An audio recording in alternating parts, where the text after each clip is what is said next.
इस वक्त मेरे साथ लाइव जुड़ रहे हैं भीम आर्मी के चीफ चंद्रशेखर आजाद। आपकी टीवी स्क्रीन पर आ गए हैं चंद्रशेखर आजाद। आपको पता ही होगा 2 दिन पहले चंद्रशेखर आजाद पर जानलेवा हमला हुआ, उन पर 2 गोलियां चलाई गई। पहली गोली उनको छूकर निकल गई।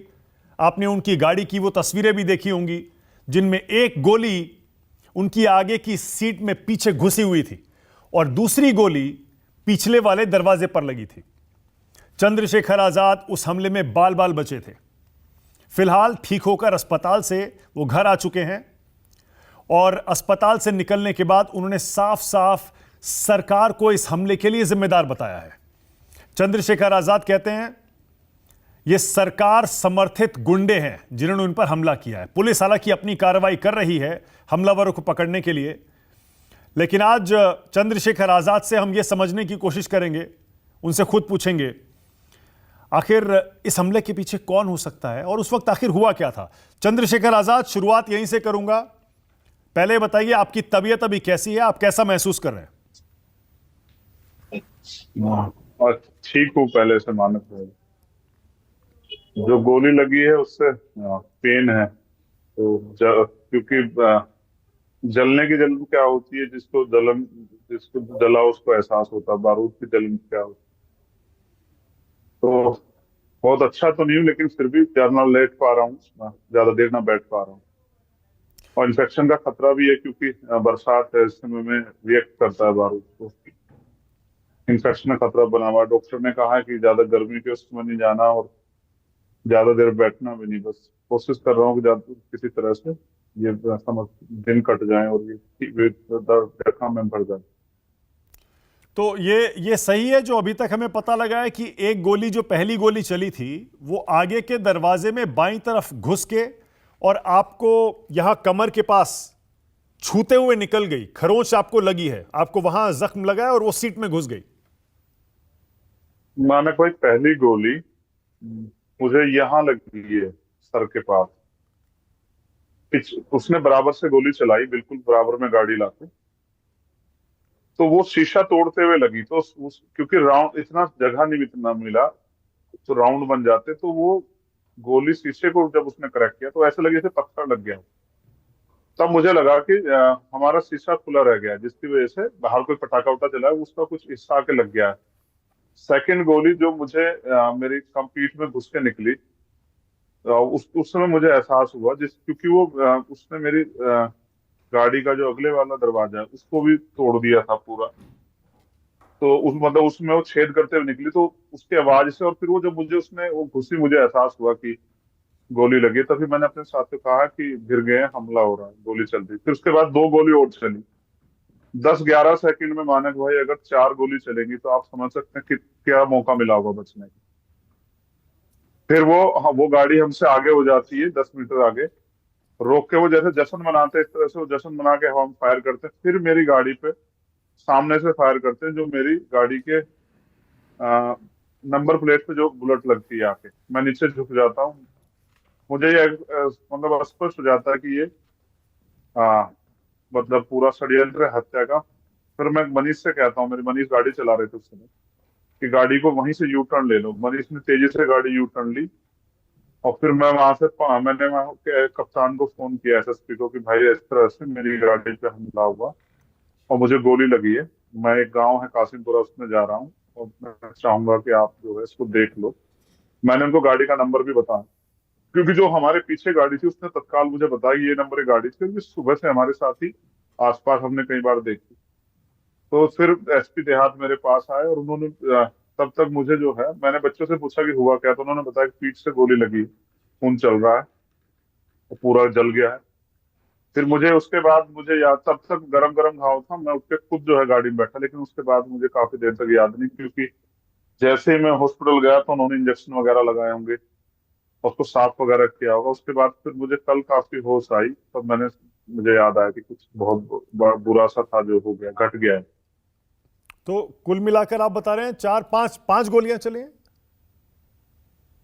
तो आपकी आवाज कम आ रही है मानो। कुल मिलाकर आपको याद है 5 गोलियां चली हैं।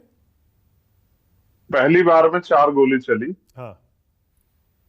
सेकंड बार में सामने जाके उसने एक गोली चलाई। जो हमारी गाड़ी को मतलब केंद्र बना के चली, वो 5 गोली। ओके, और आप बता रहे हैं आपके साथियों ने बताया कि वो गाड़ी सुबह से ही आपके आसपास, आपके काफिले के आसपास घूम रही थी। हाँ, 12 बजे मुझे टोल पर आना था, क्योंकि मेरे एक साथी की मम्मी की डेथ हुई थी। मैं किसी के सुख में भले ना जाऊं मानक भाई, लेकिन दुख में जरूर जाता हूँ। तो एक एक बेटे ने अपनी माँ खोई थी, मैं उनके परिवार के पास में गया, और उनके घर में कुछ विवाद भी था, तो 1 डेढ़ घंटा मेरा वहां खर्च हो गया। तब मैं मुझे आज जब साथी आज मिलने आया कल भी, उन्होंने मुझे बताया कि हमने हरियाणा नंबर की एक गाड़ी वहां पहले से देखी। हमने सोचा कि हम में से किसी साथी की गाड़ी होगी, तो हरियाणा नंबर गाड़ी यूज भी कर लेता है, खरीद भी लाता है। तो मगर हमें आइडिया नहीं था कि उसमें कोई इस तरह का, उनको बेसिकली क्या है ना, मतलब लोकतंत्र में विरोध हो सकता है, आलोचना हो सकती है, लेकिन गोली से हमला, ये किसी चीज का निदान नहीं है। ये किसी चीज का जो है, आप समझिए कि ये मैं इसको सही नहीं मानता। तो 4 तो लोग थे उस कार में जो आपके आसपास घूम रही थी, आप बता रहे हैं सुबह से? 3 लोग। 3 लोग थे। 3 लोग। आपने किसी का चेहरा दो देखा? उनमें से जो गोली चला रहे थे, हाँ। हाँ, मैंने एक लड़के का चेहरा देखा, जिसने बाद में जश्न मनाने के तरीके से गाड़ी सामने खड़ी होकर हवा में फायर की, और फिर मेरी गाड़ी फायर की। उसको मैंने देखा, मैं उसको पहचानता हूँ, मैंने बताया भी पुलिस को कि ऐसा ऐसा करके लड़का था, स्केच के बल जरिए। देखो मानक भाई, मैं ये कहूं, मैं बिल्कुल सरकार के उसमें कहूं, ये सरकार यहाँ किसी की भी होती, लेकिन अगर किसी सरकार में भी अगर अपराधियों में इतना भी भय ना हो, मेरे जैसा व्यक्ति जिसको मतलब जो उसको अच्छा खासा लोग जानते हैं, ये भी जानते हैं लोग कि भाई उसके साथ बहुत लोग हैं, अगर मेरे ऊपर हमला हो सकता है, तो आम आदमी कहाँ सुरक्षित आप बताइए। मेरे जैसे व्यक्ति के साथ होता है, जो विधायक और एमपी हैं, एक एक गन्नर देकर उनको भेज रखा है, वो कहाँ सुरक्षित है? हमने देखा उत्तर प्रदेश में क्या हो रहा है। मुझे सवाल खड़ा करना पड़ेगा। कोर्ट रूम में हत्या हुई, आपने जस्टिफाई किया अपराधियों को मरना चाहिए। आपने पुलिस सुरक्षा में हत्या हुई, उप मुख्यमंत्री जी का के परिवार से बयान आया कि देखो हमने कैसे ठोक दिया। किसको कैसे जस्टिफाई करोगे? मैं कौन सा माफिया हूँ? मैं हमेशा कमजोरों की लड़ाई लड़ता रहता हूँ। और कोई ऐसी घटना नहीं मानक भाई जिसमें मैं अन्याय के खिलाफ ना लड़ता हूँ। बस मेरा, अगर ये मेरा अपराध है तो मैं इस अपराध तो को तो कौन था करूंगा। वो लड़का? आप कह रहे हैं एक लड़के को आप जानते हैं जिसने आप पर गोली चलाई, कौन है वो? मैंने शकल देखी, नाम से नहीं जानता हूँ। ओके।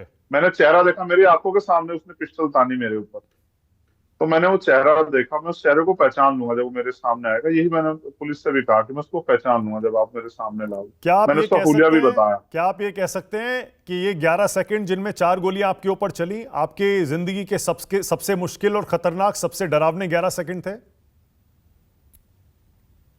हाँ, बुरे तो थे, क्योंकि जब आपको महसूस हो जाए कि आप जिंदगी और मौत के बीच हो, तो वो बुरे तो थे, डरावने तो थे। लेकिन मानक भाई, मैं आपसे ये भी कहना चाहूंगा, यही 11 सेकंड डरावने थे। देखो मैंने विरोध को, मैं अगर कहूंगा, किसी को डराने की एक सीमा हो। आदमी कैसे डरता है भाई? आज की राजनीति में सीबीआई इनकम टैक्स से डर जाता है, मुकदमे से डर जाता है, जेल से डर जाता है। इनसे तो मैं नहीं डरता।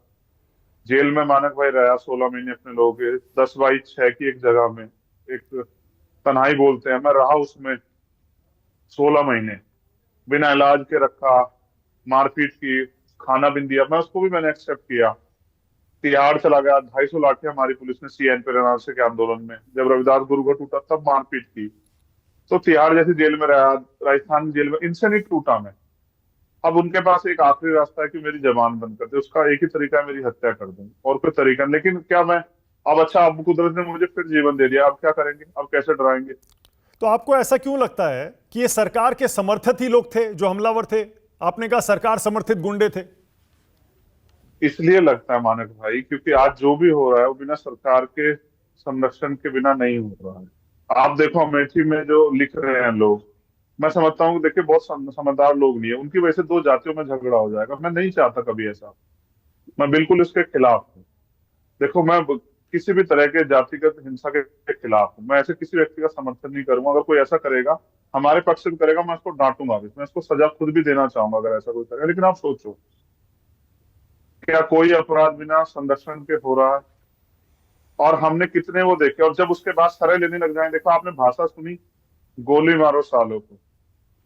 अब वो अपनी भाषा में बताते देश के गद्दार को। गद्दार की परिभाषा क्या होती है? अपने हक की लड़ाई लड़ना, किसी गरीब, किसी बच्ची की लूटी हुई इज्जत की जो है उसके लिए न्याय मांगना, की बच्चे की गई हत्या के लिए न्याय मांगना, किसी को घोड़ी से उतार दोगे उसका सामाजिक अपमान करना, उसके लिए न्याय मांगना, मटकी छूने पे किसी को मार देगा उसके लिए न्याय मांगना, किसी की मूर्छा रखने पे हत्या कर न्याय मांगना, मैं तो इसको अपराध नहीं मांगना। किसी की जमीन दबा लोगे, तुम्हारे खिलाफ कोई कहेगा कि नहीं इसकी जमीन छोड़ दो, मैं तो इससे तो गद्दारी नहीं होती है। तो आज जो सिनेरियो बना देगा, जो भाषा शैली, उसका असर पड़ता है। जैसे मैं कह रहा हूँ, मैं अपने कार्यकर्ताओं को, मैंने कहा ईद का त्योहार था कि शांति बना के रखना, हमारी वजह से दिक्कत नहीं होनी चाहिए। आप सोचो, अगर मैं अपने कार्यकर्ता को कोई और संदेश देता, उसके परिणाम बुरे होते ना, तो उनके नेता जो संदेश देते उसका असर आता है नीचे तक। राजनीति अपनी जगह ठीक है, लेकिन राजनीति के जरिए देश को बांटना या इस तरह की जो है कंट्रोवर्सी पैदा करना ठीक नहीं। मैंने मैंने कई प्रयास किए, और मैं आपको आज एक ऐसी जानकारी देता हूँ मानक भाई, मैंने किसी से नहीं कहा।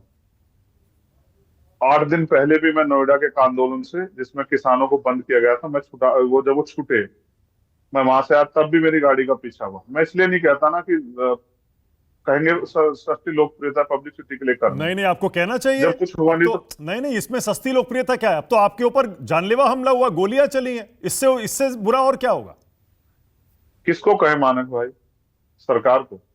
मैंने 2 साल पहले की सुरक्षा के लिए दिया गया है, 2 साल पहले मेरे घर की रैकी हुई, मुझे अपनी चिंता नहीं थी अपने परिवार के लिए। मैंने कहा, मैंने देखा आदमी अपने परिवार से टूट जाता है। मैंने यहाँ के एसएसपी को स्पेशल जाके एप्लीकेशन दी, डीजीपी को दी, मुख्यमंत्री को दी, गृह मंत्री को दी, कि मुझे नहीं जरूरत है, मगर मेरा परिवार पिस ना जाए इसमें, इसलिए मैं अपने परिवार के साथ बाहर भी नहीं आता, कभी जाता नहीं, आपने देखा नहीं होगा मुझे। इसलिए मैंने कहा कि इनको सुरक्षा सुरक्षा व्यवस्था आप करा दो। आप विश्वास नहीं करोगे, 4 4 बार की एप्लीकेशन रद्दी के टोकरे में फेंक दी। मैंने इस बार फिर एप्लीकेशन करी, मैं अधिकारी का नाम लेता, उस अधिकारी ने बयान दिया कि नहीं देंगे, मुख्यमंत्री कहते हैं कि नहीं देंगे। किस चीज का इंतजार करो? चंद्रशेखर मर जाए? कितने चंद्रशेखर को मारोगे? एक चंद्रशेखर मरेगा, 1000 तैयार हो जाएंगे। अब तो लोगों में ऊर्जा है, लोगों में उत्साह है, लोग अपने समाज के लिए मरना चाहते हैं, वो गुलाबी जिंदगी काटना चाहते हैं, हक अधिकार का जीना चाहते हैं। कितने चंद्रशेखर को मारोगे?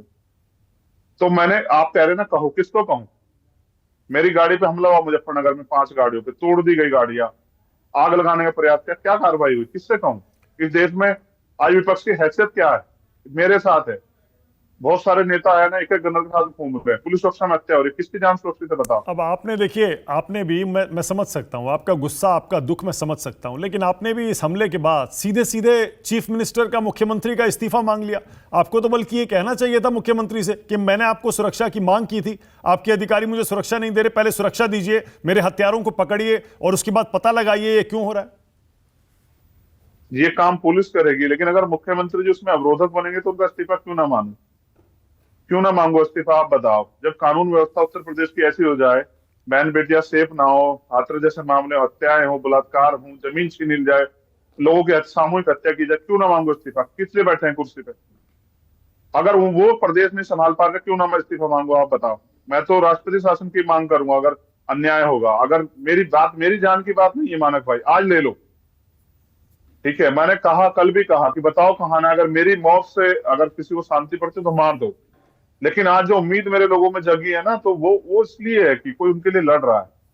मैंने हमेशा कहा मानक भाई, आप जानते हैं, आपकी मीडिया की आपकी टीम आती है, मैं किसी धन्ना सेठ का बेटा नहीं, किसी राजा महाराजा का बेटा नहीं, गरीब परिवार से आता हूँ और लड़के यहां तक आया हूं और अपने लोगों के सहारे हूं, अन्याय के खिलाफ लड़ता हूं, इसलिए पहचान बनाई। किसान आंदोलन हो, पहलवानों का आंदोलन हो, सीएए पर एनआरसी का आंदोलन हो, कोई ऐसा आंदोलन जिसमें मैंने आगे बढ़ के संघर्ष नहीं किया। अगर संघर्ष करने वालों की गोली आएगी तो मैं तैयार हूं, मगर मैं कहना चाहता हूं, जो शहीद भगत सिंह ने भी कहा कि व्यक्ति को मार के विचारों को नहीं कुचला जा सकता। ये विचार जो जिन पे मैं काम कर रहा हूँ, बाबा साहब अम्बेडकर, माननीय काशीराम साहब के, ज्योतिबा फूले, साहू जी महाराज के, ये विचार जिंदा रहेंगे। एक चंद्रशेखर जाएगा और बहुत चंद्रशेखर नहीं, तैयार बिल्कुल सही है, ये आप बिल्कुल सही कह रहे हैं, इसमें कोई शक नहीं है। पर अभी तक जो जानकारी पुलिस की जांच में निकली है वो ये कि 3 या 4 लोग थे, उनकी वो गाड़ी बरामद हो चुकी है, और हरियाणा में बाकायदा जिस घर में वो गाड़ी थी, मेरे ख्याल से वहां से कुछ लोगों को उठाया भी गया है। तो जो जांच जिस दिशा में जा रही है, आप उससे संतुष्ट है ना? मानक भाई, आप बहुत सीनियर पत्रकार हो, आपकी बस जानकारी थोड़ा सा ऊपर, कहीं मिसअंडरस्टैंडिंग हुई है। ये हरियाणा से नहीं, यूपी से बरामद हुई, एक गांव पड़ता है मिर्गपुर। नहीं नहीं, मेरे ख्याल रजिस्टर हरियाणा में है ना? हाँ, रजिस्टर हरियाणा नहीं, हाँ, जहां मैं वही कह बरामद रहा हुई हूं। है, आपके दर्शकों को, क्योंकि हाँ आपके दर्शकों को मिस इन्फॉर्मेशन नहीं जानी चाहिए। हाँ। उसी देवबंद के पास एक गांव पड़ता है मिर्गपुर। उन्होंने गाड़ी उस गांव में छोड़ी। और मैं इसका एक प्लान आपको और बताऊं। हमारे संघर्षों की वजह से आज गुर्जर और दलित समाज में एकता बन रही है पश्चिम में। और देखो, क्योंकि मैं लड़ता हूँ, वो देखते हैं कि हमारा कौन लड़ रहा है। उनके पास सामाजिक नेता भी है, लेकिन कई बार वो निराश होते हैं कि वो अपनी राजनीतिक पार्टियों से चुप रहते हैं। मैं आकाश गुर्जर की लड़ाई मैंने जाके मध्य प्रदेश में लड़ी। तो उन्होंने वो गाड़ी खड़ी की वहां, एक पूरा सोचा समझा प्लान था कि इधर चंद्रशेखर मर जाए और उसकी जो ये गाड़ी गुर्जर समाज के गांव से बरामद हो, तो गुर्जरों और दलितों में हिंसा हो जाए देश भर में, और दोनों एक दूसरे को मारकाट मचा दे। जिस समय ये बात मुझे पुलिस के अधिकारियों द्वारा बताई गई, मैं ऐसे हालात में भी, जब मुझे सांस नहीं आ रहा था, मैंने लोगों से अपील की शांति की। अगले दिन ईद का त्योहार था, मैंने अपील की अपने कार्यकर्ता से। आक्रोशित थे सब लोग। उनके पास एक आदमी जो उनकी आवाज उठा रहा है उसको मार दिया जा रहा है, वो बहुत गुस्से। मैंने सबसे अपील की कि झगड़ा नहीं करना, और दोनों समाज से अपील की कि भाई आपस में मत टकराना, ये आपको लड़ाना चाहते हैं, मत लड़ना। ये जानते हैं कि लड़ा के ही आगे बढ़ सकते हैं। तो मैं आज फिर कह रहा हूँ, ये एक सोची समझी साजिश थी। मैं तो चाहता हूँ उसकी जांच हो। एक तो कारण मैं जानना चाहता, मुझे कौन मारना चाहता, मैं मुझे भी उत्सुकता है जानने, मैंने किसका बुरा किया, मुझे पता लगे। अगर लोगों के लिए अन्याय के खिलाफ फिर आवाज उठाना, उसका अगर उसकी सजा अगर हत्या के रूप में मिलेगी, तो मैं उसका स्वागत करूंगा, लेकिन ये तो काम मैं करूंगा। अच्छा, पता चला लेकिन मुझे भी चंद्रशेखर? उत्सुकता है जानने हाँ, की। आपको कुछ पता जी। चला अभी तक? पुलिस ने बताया या आपको पता चला जिस बंदूक से फायरिंग हुई थी, कौन सी बंदूक थी? देखिए, नहीं, मैंने अभी इस तरह का कुछ मेरे सामने नहीं आया। हमारी सीनियर लीडरशिप देख रही है। मैं इस हालात में भी नहीं मानक भाई, ना बैठ ज्यादा देर तक लेट पा रहा हूँ, ना बैठ पा रहा हूँ। अभी बड़ी मुश्किल से आप, क्योंकि आपके जरिए दुनिया तक मेरी आवाज पहुंचेगी। बिल्कुल बहुत पहुंचनी चाहिए, और आपको हमारा भी बहुत लोग मकसद यही देखते है हैं। कि आपकी कहानी, आपका दर्द और आपकी जो मांग है वो सरकार तक भी पहुंचे। लेकिन एक और बात है चंद्रशेखर आजाद, सारे पार्टियों की तरफ से, सारे नेताओं की तरफ से आपके इस हमले की निंदा करते हुए बयान आ गया, लेकिन बहन जी की तरफ से अभी तक कोई बयान नहीं आया। क्या आपको भी इस पर हैरानी हुई क्या? नहीं, मुझे मुख्यमंत्री जी पे बड़ी हैरानी है कि जो वो कानून व्यवस्था का जो ढोलक पीटते हैं, वो एक बयान नहीं आया उनका। मैं तो उनके खिलाफ चुनाव भी लड़ा, उसी पे बयान देते कि भाई मेरा जो विरोधी था वो मौत के मुंह से बच के आया, चलो हम कानून व्यवस्था ठीक करेंगे। ये भी नहीं कर पाए। देखिए मानक भाई, जिन साथियों ने, विपक्ष के जिन साथियों ने ये आवाज उठाई अन्याय के खिलाफ, जो कि जायज थी, उठाना चाहिए था, मैं उन सबका धन्यवाद करता हूँ। उनके लिए मंगल कामनाएं करता हूँ कि उन कभी मुझे उनको उनके लिए कभी उनपे पहले तो प्रार्थना करूंगा कुदरत से कि उनके साथ मुसीबत ना आए। आएगी तो मैं हमेशा साय की तरह उनके साथ खड़ा रहूंगा सब लोगों के। लेकिन सच ये है कि ये माहौल अच्छा नहीं है। इस तरह का माहौल ये किसी के लिए आम आदमी के लिए अच्छा नहीं है। मेरी गाड़ी में 4 लोग और भी थे मानक भाई, किसी और की जान जा सकती। मुझे इस बात की तकलीफ है, क्या मैं उनके परिवार को भी मुंह दिखा पाता, कैसे सामना कर पाता, जिस माँ ने अपने बच्चों को पाल के बड़ा किया है। उसकी एक विवाहित भी था, बच्चे 2 लोग, उनकी पत्नी को, उनके बच्चों को क्या जवाब देता। बहुत तकलीफ हुई। मैं इसलिए कह रहा था ना कि जगह तय करके मुझे ही मार लो यार, तो मगर मेरी वजह से किसी और की जान ना जाए। तो मुझे बहन जी से भी कोई तकलीफ नहीं है। देखो मानक भाई, उनका आशीर्वाद मुझे मिलता रहा। उन्होंने अगर मुझे डांटा, बुरा भी कहा, तो भी उन्होंने मुझे पहचान दी। मैं उनका धन्यवाद करता हूँ। कहीं ना कहीं उनके मन में मेरे लिए प्यार है, किसी कारण से नहीं बोल रही वो अलग बात है, लेकिन मैं उनके लिए मंगल कामना करता हूँ। नहीं, ठीक है, स्वस्थ और रहें बिल्कुल, और दीर्घायु। और हमारी तरफ से भी आपको शुभकामनाएं हैं। आप जल्दी से ठीक हो जाइए, और हम भी चाहते हैं कि आपकी आवाज़, आपकी मांग सरकार सुने, आपको सुरक्षा मुहैया कराई जाए, और आप पर ये जिन्होंने हमला किया है इनको पकड़ने में कोई कोर कसर नहीं छोड़ी जाए, और जल्दी से जल्दी इनको मैं इसकी हवालात के जांच पीछे चाहता हूँ पहुंचाया जाए। मानक भाई, आपके जरिए मैं इसकी जांच चाहता हूँ कि निष्पक्ष जांच। मुझे इसमें पूरा संदेह है कि इसमें कुछ सफेद पोस्ट लोग और कुछ अधिकारी भी मिली भगत है। बिना, इसलिए सत्ता संरक्षण का जिक्र इसलिए बार बार कर रहा हूँ, इसलिए मैं चाहता हूँ इसकी निष्पक्ष जांच हो। निष्पक्ष पता मतलब लग आप जाए कि कौन न्यायिक लोग जांच शामिल। मांग रहे हैं या सीबीआई जांच मांग रहे हैं? हाँ, देखो पुलिस को अपनी कार्रवाई करने दो। अगर पुलिस की कार्रवाई से मुझे संतुष्टि नहीं हुई, तो फिर मैं इसकी न्यायिक जांच की मांग करूंगा कि इसमें कंफर्म हो जाए। क्योंकि देखो, अगर मैं मर जाता तो आप सोचो, अकेला चंद्रशेखर मरता, लेकिन उसके बाद इस देश में क्या होता, क्योंकि बहुत सारे लोग मुझे फॉलो करते हैं। तो नहीं, बिल्कुल सही है। और ये अन्याय के खिलाफ उठने वाली आवाज को दबाने का प्रयास था। इसके परिणाम अच्छे नहीं, बुरे हो सकते थे। इसलिए कुदरत ने मुझे जिंदा रखा, क्योंकि मेरे पास अभी जो है ना, जो काम, जिस काम के लिए मैं पैदा हुआ, अधूरा है। तो अभी जब तक मैं बाबा साहब अम्बेडकर माने और काशीराम साहब के सपनों काम पूरा नहीं करता, मैं लड़ता रहूंगा। ओके। और देखो, घबराऊंगा नहीं मानक भाई, ऐसे ही लड़ूंगा हमेशा। जान नहीं, कल की जाती आज चली जाए। कल भरतपुर जाऊंगा रैली में एम्बुलेंस के जरिए, ये बताने के लिए कि जिंदा हूं, और जिंदा दिली से जूंगा जब तक जिंदा रहा। हमारी शुभकामनाएं आपके लिए। जाको राखे साइया धन्यवाद। मार सके ना कोई। यही कहावत याद आती है। बहुत धन्यवाद और हमारी शुभकामनाएं, जल्दी से ठीक हो जाइए और अपने काम पे लग जाइए चंद्रशेखर आजाद। धन्यवाद हमसे धन्यवाद बातचीत भैया, करने के लिए। धन्यवाद।